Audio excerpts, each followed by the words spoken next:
Pasikėsinimas prieš Ernestą Galvanauską. 1921 m. lapkričio 25 dienos vėlų vakarą Kaune nugriaudėja galingas sprogimas. Netrukus po miestą pasklinda baugi žinia. Pasikėsinta į tuometinio ministro Ernesto Galvanausko gyvybę. Sužeistas ministras buvo nuvežtas į ligoninę.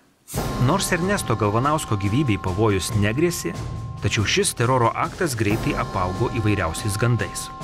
Svarbiausias klausimas buvo toks: kam ir kodėl reikėjo ministro mirties? Aš tai pavadinčiau, jis yra, sakykime, varomoji Hymanso projekto jėga. Ir būtent jisai viešoji nuomonė yra pristatomas kaip svarbiausias hymansininkas.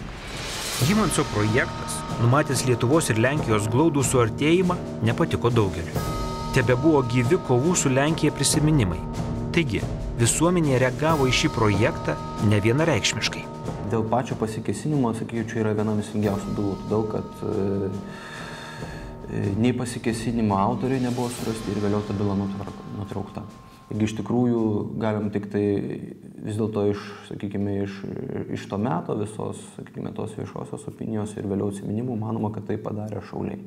Šauliai tokią, pavyzdžiui, nuomonę pateikė Rapolas Kipitis, keli kiti asmenys, bet yra kelios kitos versijos. Tai yra vienas dalykas Lenkai. Jeigu neklystu, šitą versiją yra pateikęs Ignas Jonynas, Užsienio reikalų ministerijoje viename rašte, kad būtent, kaip minėjau, kadangi Lenkija nenorėjo priimti antrojo Hymanso projektą, jisai visiškai buvo nepriimtas, bet jinai nenorėjo to padaryti pirmą. Kodėl buvo griebtasi tokių radikalių priemonių? Dėl ko nežinomi teroristai ryžosi kėsintis į Ernesto Galvanausko gyvybę? Kada kalbam apie Galvanausko 21 metų pasikėsinimą, tai vis dėlto reiktų galbūt matyti metų kontekstą. Kontekstas Lietuvai nelabai priimtinas, nes tuo metu Lietuva neturi Vilniaus, jisai valdoma Lenkijos. Na ir Paulius Hymansas, Belgijos atstovas, jisai iškelia tokią idėją, kad vis dėlto reikia kažkaip spręsti Vilniaus klausimą. Na ir vadinamas iškeliamas Hymanso projektas. Ten tiesiog bus tokia iškelta idėja, kad galbūt reikia Lietuvą valdyti kaip pagal Šveicarijos kantonus, sukurti Kauno kantoną kažkuria prasme, likusi, tai ta Lietuva būtų įeitų ją ir Vilniaus kantoną maždaug. Na ir ten būtų daug tokių vairiausių sąlygų ir iš esmės pagal šitą valdymą tai vis dėlto Lietuva to Vilniaus kaip ir ne visai turėtų. Atrodo, kad tokia vizija netenkino kai kurių žmonių. Tik jiems nepasisekė pasiekti savo tikslo.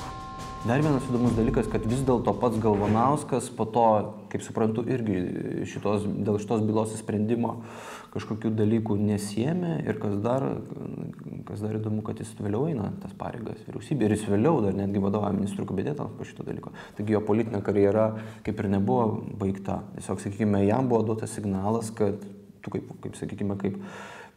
valstybininkas žmogus esi Lietuvai reikalingas, bet tik tai neužsiminėk tokiais dalykais, kur Lietuvos nenori kompromisų su Lenkais. Į Ernesto Galvanausko gyvybę pasikėsinę asmenys nebuvo rasti.